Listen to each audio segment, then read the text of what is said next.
Good morning, ladies and gentlemen, and welcome to the show this Thursday, the 23rd of September 2021.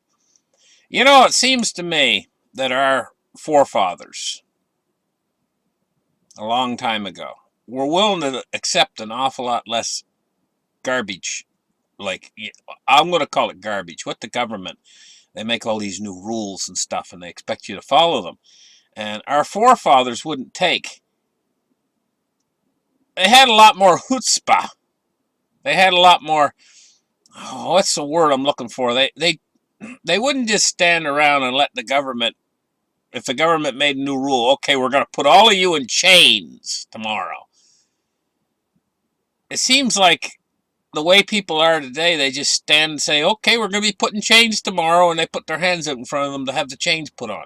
It's like they don't have, I'm going to attribute it to the, all of the social entertainment that they're receiving has put them in some sort of almost like they're in a coma or something, just obedient to everything that they're told to do without even thinking.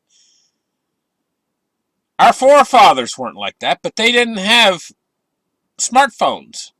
They didn't have laptops in every house. They didn't have widescreen TV and constantly glued to this social media,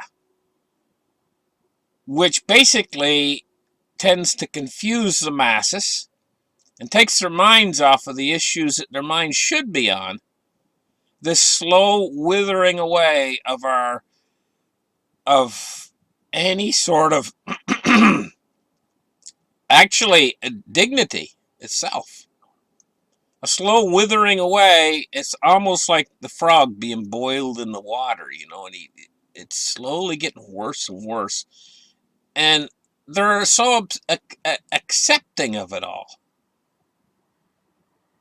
They just are more concerned with what's happening on Facebook or TikTok or, instead of actually, now, there's a secret here to all of this, and it's called public opinion.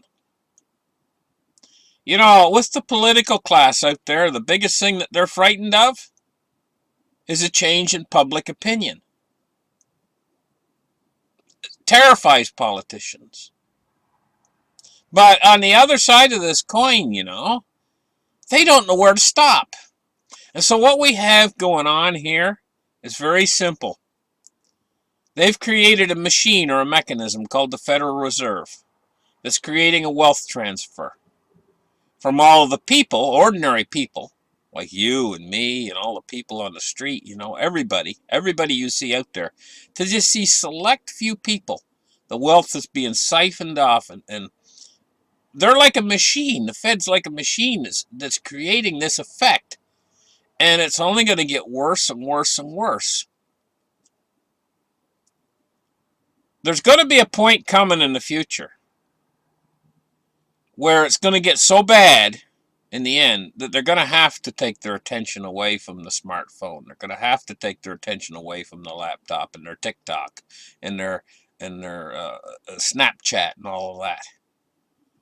And they're going to say, what in the earth is happening to us here? We have put the fox in charge of the hen house. We are being destroyed. While the rich, oh my goodness, talk about posh lifestyles. And us, well, where are we going to get dinner tonight? We can't afford to eat meat. We're going to have to eat, I don't know, oatmeal. And we're going to have to ration it to ourselves. And that's all we're going to be able to eat for the next is pasta and oatmeal for the next 3 months. Because we don't have any money left anymore. That's because you hear a big sucking sound out there? That's the Fed. They're sucking all the money right out of your pocket in the form of a hidden tax called inflation. And this ain't going to stop, guys. They're going to keep vacuuming this money out of your pocket to a certain point where you're going to have to wake up from your TikTok and wonder what's going on. What in the hell are they doing? But this is a mechanism.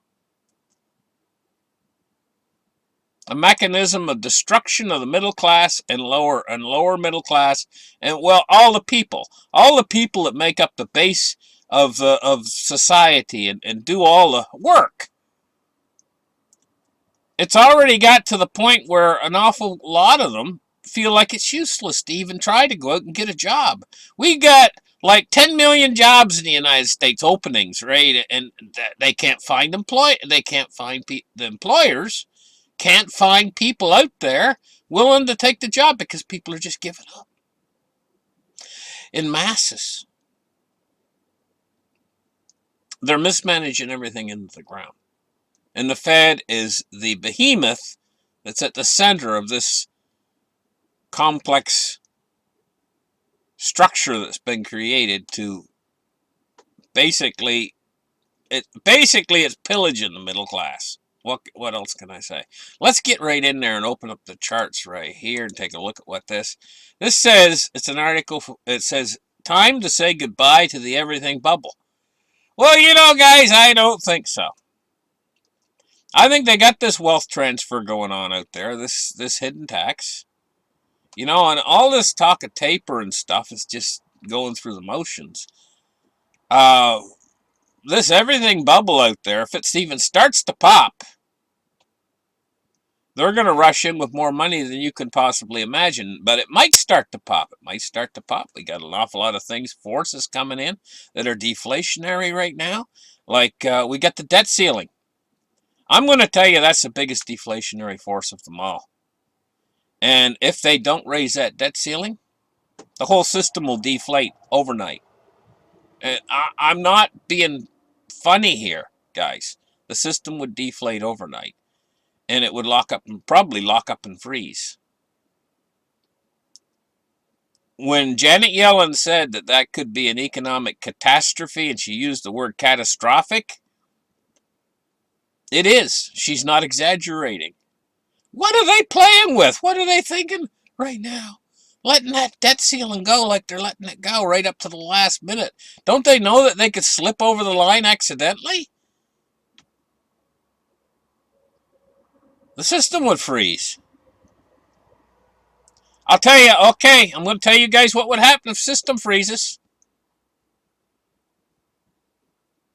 All the money, Bix Weir, all these years, I've been listening to Bix Weir for a long time, and he's talked about something where all the money would just basically disappear.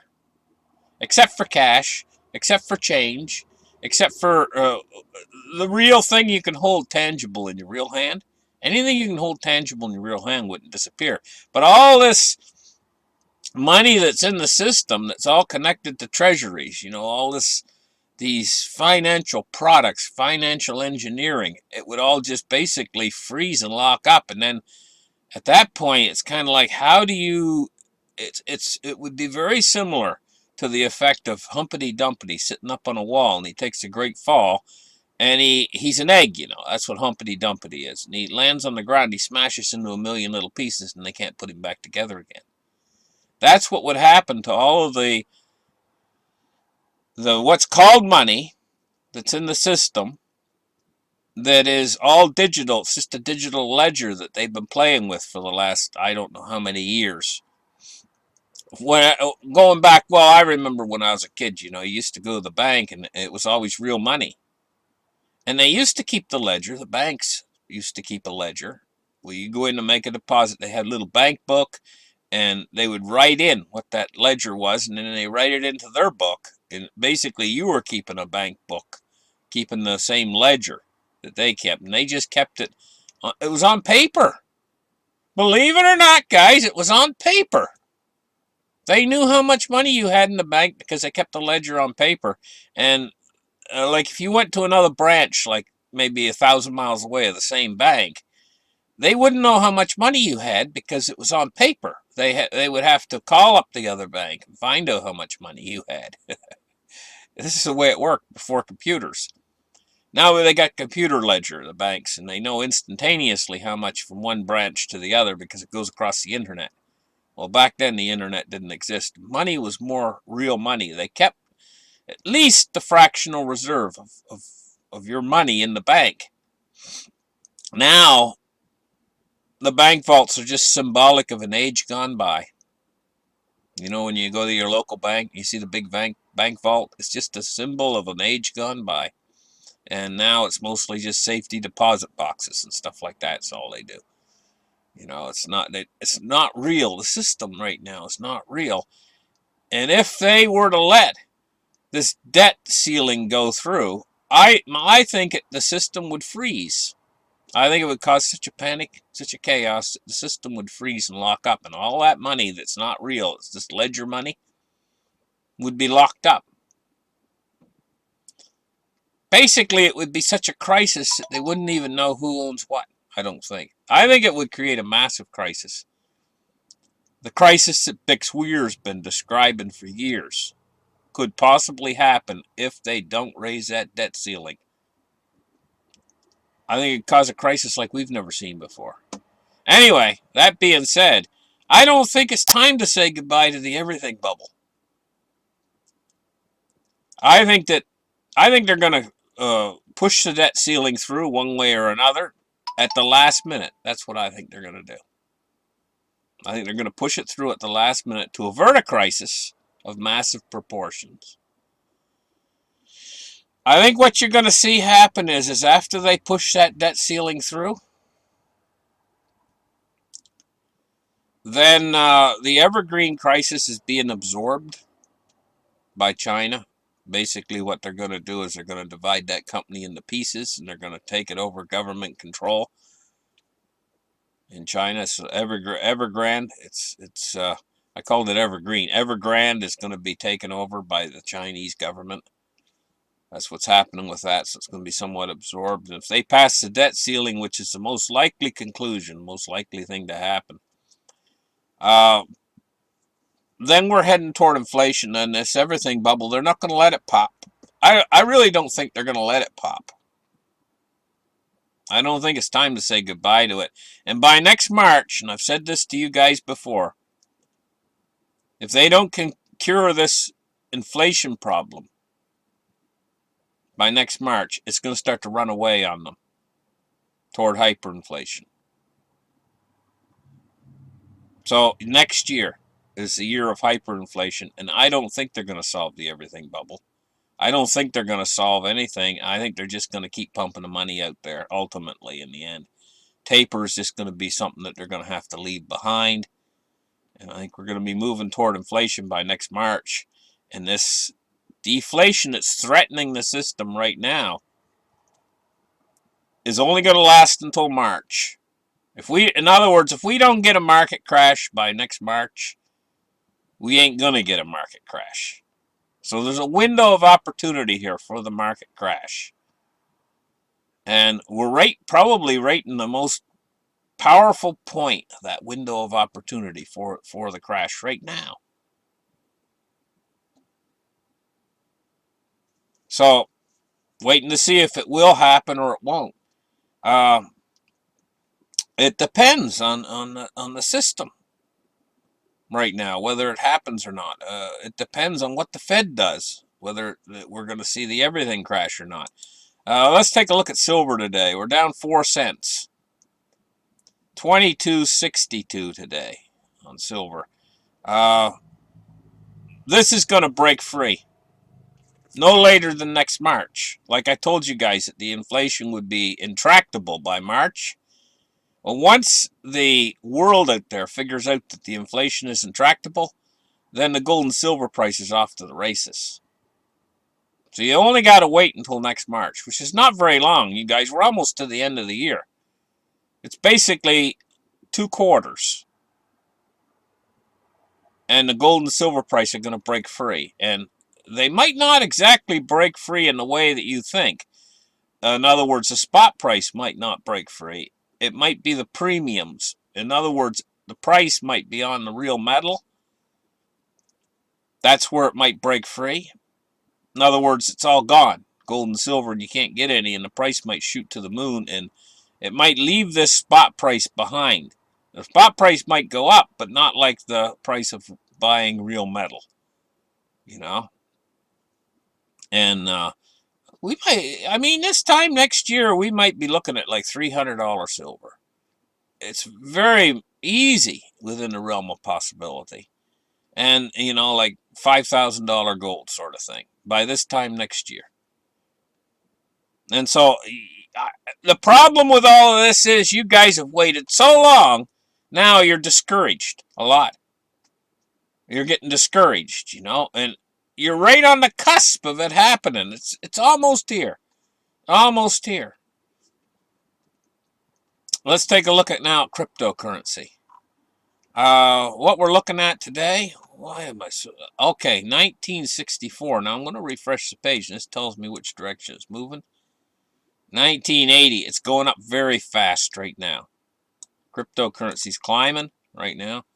Just in the last few minutes since I refreshed the page, it's jumped like, what, $25 billion more to the industry? Looking at a Bitcoin price of 44,166. A lot of these coins are doing very well. Ethereum, I've never been a big fan of Ethereum. Ethereum's at 31.32. But there's a coin out there right now. This Solana right here. This is trying to take the place of Ethereum. And it's a very powerful coin. And it's already made it up to like, what is it, number 6 or 7? It's 7. It's at number 7, which is just next to XRP. XRPs are $1. Tether, I wonder about Tether. Tether is being used. It's pegged to the dollar. I wonder about Tether, if how their legal proceedings are doing, or whatever that's happening legally with them, with the Security Exchange Commission or whatever. I wonder what's going on with that now. I haven't checked into it for a while. Let's take a look now at the Dow Jones, 34,766. It's up 508 points today. So that's a big day for the Dow. Let's take a look now at crude oil. And the crude oil's up 60 cents at 72.83. We're going to take a look at the MOVE index. The MOVE index is falling today. That was a right move for China, I guess, to take over Evergrande. They've made it a non-event, basically, because China has a command and control economy. And they can actually absorb the damage of that. Just basically by taking it over, they've basically absorbed the collateral damage, because they're going to handle it. It's basically like they're going to handle it. And everybody's pretty much satisfied with that now, I guess. And they've just made it go away, more or less. It hasn't really went away. It's going to probably affect China's economy in a negative way. But anyway, let's move on now to the bonds and rates today. And we've seen rising yields today. We got a lot more problems with our economy. It's just that they're hidden by the money printer. But they're going to manifest themselves next year. Looking at rising yields today, we're looking at U.S. 10-year at 1.38. And we're looking at the U.S. 30-year at 1.89. 5 basis points up on the 10-year and 5 basis points up on the 30-year. And now we're going to take a look at the U.S. dollar index. And the Dixie is going down slowly today, but it's going down. It's at 93. Thank you guys for listening to my show, and I'm going to try to put a few pets together now, and we'll take a look at some pictures. Bye-bye, guys. Hello, guys. These are our pets for today. So let's take a look at our pets. The first pets we're going to take a look at it comes from Keith, and he says, this is a picture of our chickens. Here's a picture of them feasting on some kitchen leftovers, sorry. Feasting on some kitchen leftovers and some sunflower seeds. Their names are Whitney, Cookie, Spaz, Dizzy, and Nona. Cute names for the chickens. Okay, the next one we're going to take a look at is a cat, and her name is Isa. Aysa. I hope I'm pronouncing that correctly. And she is Kimberly's pet, and she is 3 years old. And oh, she's got very pretty eyes, pretty yellow eyes, cute little nose, speckled with looks like salt and pepper on her nose. Awful cute. Her coloring is awful cute. Her fur coloring is awful cute. Cute little cat. Okay, let's move on to the next one. And this is Opie. And he is enjoying resting, and it says in the picture here that he has a portly belly. And I have to agree, his belly is a little bit portly. He's not really overweight, maybe just a little tiny bit overweight, just a little tiny bit, but he looks very happy, and probably the reason why he's overweight is he probably likes to have his dinner and then go and take a nice nap on these soft, warm pillows and stuff, you know. So there's Opie, and Opie is really enjoying his afternoon, the way cats can really enjoy their afternoon, especially if a little bit of sun comes in the window and lands on them and warms them up a little bit. Oh, they ever love that. Okay, guys, thank you for watching the pets, and we'll have more pets on tomorrow. Bye-bye.